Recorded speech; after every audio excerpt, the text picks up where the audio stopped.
السلام عليكم ورحمة الله وبركاته. اذكر الله وصل على سيدنا رسول الله. اللهم صل وسلم وبارك على سيدنا محمد وعلى آله وصحبه أجمعين.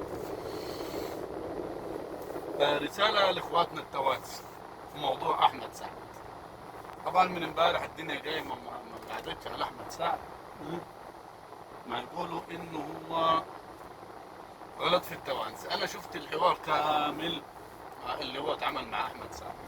في بداية كلامه، معلش أنا معتبر معرج على ورا بس عشان إيه ما عنديش وقت أقعد على فكرة يعني. المهم إخواننا التوانسة امبارح بصراحة زودتوها. أحمد سعد الراجل ما غلطش. هو ما يتكلم يقول أنا أصلا في العقد بتاعي ما فيش إني أعمل حوارات صحفية، بس طالما جيت لقيتكم انتوا عاملين مؤتمر صحفي انا ما رضيتش ازعلكم وادينا عامل معاكم المؤتمر الصحفي.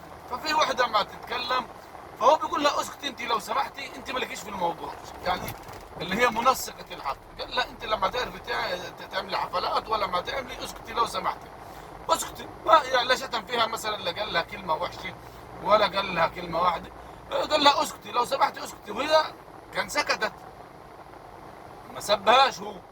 هو معقول له اسكت، وبعدين كيف منتهى الادب ومنتهى الاحترام ولا على صوته ولا حاجه. هي بتكلم هو بيقول لها اسكتي اسكتي اسكتي. الكلمه الوحيده اللي قالها اسكتي.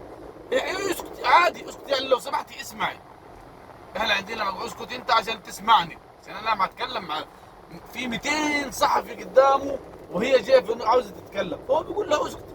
ايه فيه؟ ما غلطش يعني، ما سبش بعدين لما لقى الدنيا هاجت وما جت، اي حد هيلاقي على الدنيا زي كده هيكلم 1000 واحد، راح انسحب من الموضوع وطلع ومشي. عاملين لها حوار وعاملينه شغلانه.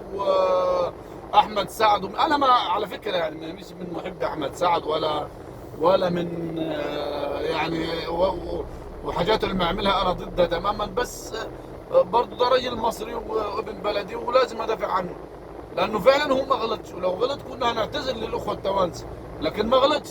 صح ولا لا؟ الموضوع ابسط منه ما فيش. بتكلمه قال لها اسكت. ايه فيه؟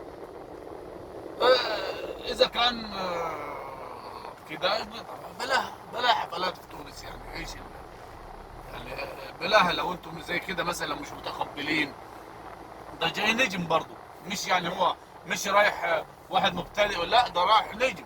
وهو لولا ما هو نجم ومكتسح الساحه حاليا ما كنتوش طلبتوه.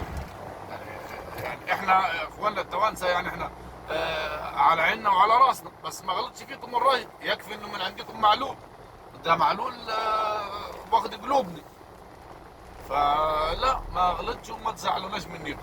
وسلام برضه، انتوا حبايبنا في الاول وفي الاخر يعني مش الواحد بيقول كده يعني لا، حبايبنا التوانسه وناس معانا واصحابنا وعلولو وكريستو ده من عندنا من الاهلي، عاملين واكلين الجو في مصر هناك.